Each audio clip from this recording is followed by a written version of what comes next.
Hello, I'm Doug, and you have wandered into day 5 of my blind tasting of the World Whiskey Advent Calendar from Drinks by the Dram. I'm tasting these blind, getting a little something from the nose and the taste, and trying to figure out what this is. Could be a Scotch from Scotland, could be a bourbon from the United States, or a single malt from any of a dozen countries around the world that are known for producing high quality malts. Okay, so I need to give a little warning here that this isn't the same calendar that I did last year and got familiar with and thought I was doing again. It was just called Whiskey Advent Calendar, and it had quite a few bourbons, had quite a few scotches, and very little of the international malts that we've seen here so frequently.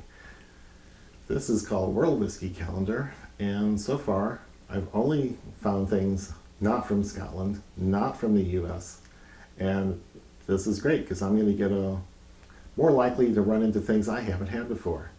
So I'll get a broader perspective on the world whiskey scene, and this is good for me, but some of my friends are getting beat up by all the peat that they're getting in theirs. The other surprising thing I've come across is that they are reporting different whiskeys for the first few days than I've been getting. So maybe somehow the box got turned around while they were dropping the 24 bottles in. This is just a 4x6 array, and you just drop them into the slots as I don't know how they make this.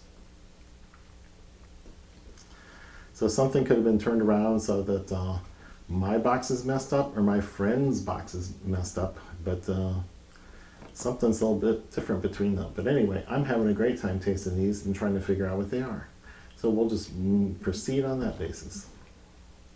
So let me find the perforation, the number for day 5. Here it is. And we'll just open this up. And I'll try to get it out without seeing the label so that I can pour it into my glass without finding out what it is.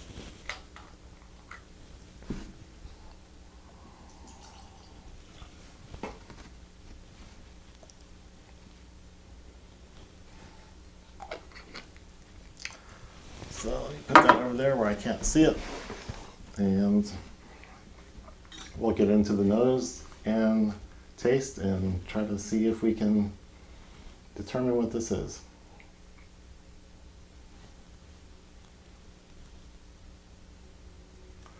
So let's go in for the nose. Malty. Big surprise. Not detecting any peat or any kind of wine or special cask finishing. This is fairly neutral. Can't tell that much about the ABV. I would guess 43 or 46. There's a nice vanilla, maybe a little bit of a citrus note, lemony, lemongrass, orange zest. But that's a pretty small hint.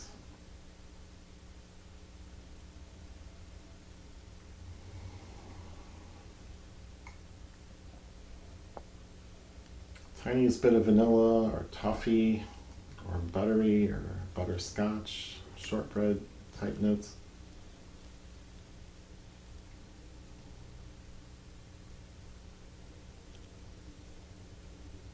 Nope, there's not that many clues on the nose. So I guess I'll just start tasting.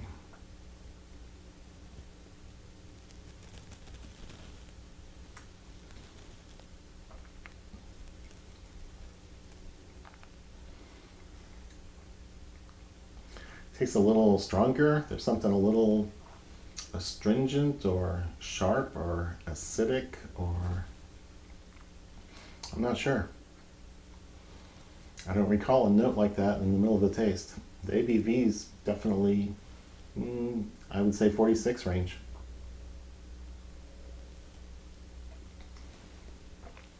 Maybe higher. There's a nice buttery characteristic in the middle of the palate.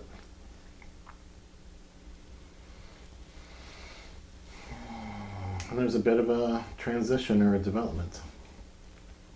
But it's hard to describe what it's coming from and what it's going to, but it's changing a bit on the palate, so that's pretty interesting.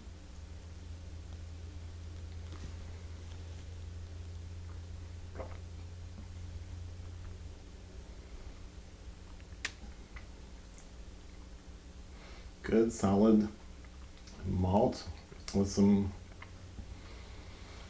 it's got some good characteristics that are probably unique to the place, the distillery, or where the barley's made, or where it's warehoused, or all of the above.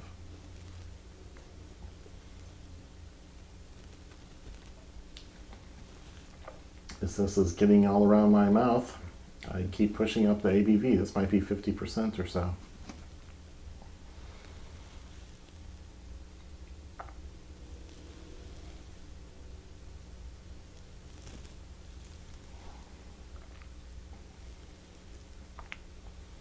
There's a citrusy note right in the middle.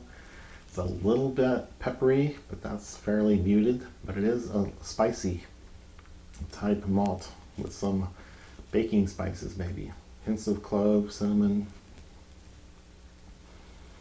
maybe nutmeg. It's pretty complex.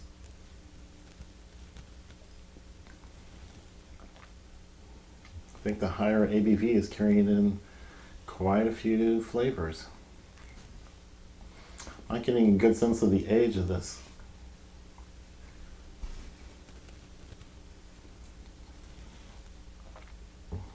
Not really detecting a lot of oak notes or things that usually come from casks. So I've about run out of clues on that. I'll add a little water.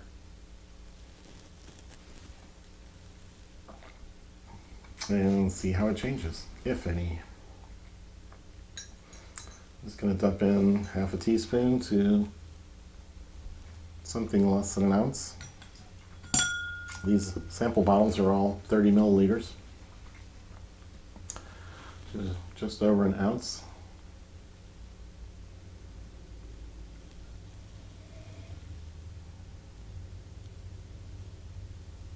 Not detecting a big change on the nose from the addition of the water.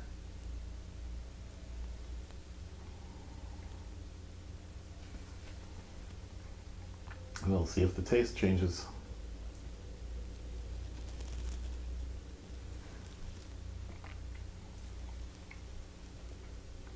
It flattened out quite a bit. The sharp ABV notes and the citrusy notes that were in the middle kind of become very subdued. I think it was a bit more interesting at full strength.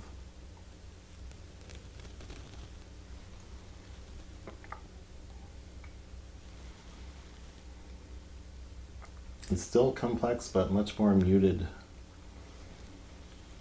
Parts of it were kind of loud before adding the water, and now they're all subdued and quiet.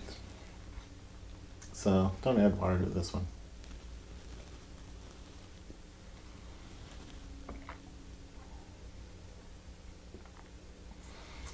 No, not a lot of individual characteristics to pick out. It's a good high quality malt.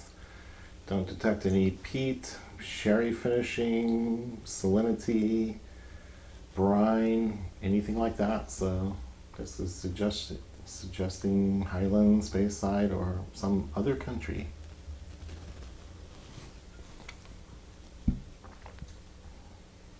Okay, I am going to find out what this is.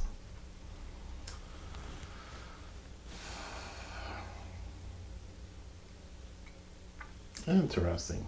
That Boutique-y Whisky Company is an independent bottler, and this is Slyrs 3-year-old batch 1 single malt Bavarian whiskey, 52.5%.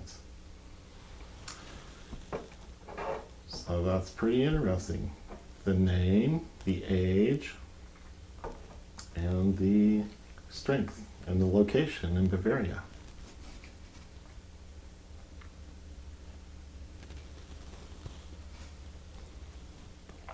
All of those were new to me, except 52%. That I like.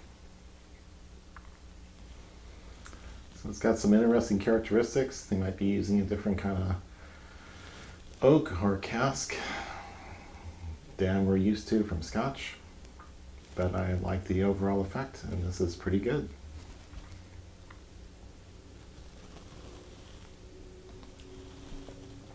So I'll be looking up that one. So if you like this, give it the thumbs up down below, subscribe to the channel, and click that bell for notifications when new videos are posted. And new videos will be posted every day in December up until Christmas. Then we'll go back to our schedule of twice per week. So the main focus of the channel is not whiskey, but tasting, smelling, and sensing other things that are fairly interesting, like coffee that I roast myself, or homemade bread, which is quite a sensory experience, or black licorice, or any number of other things. So that's all for today, and Merry Christmas.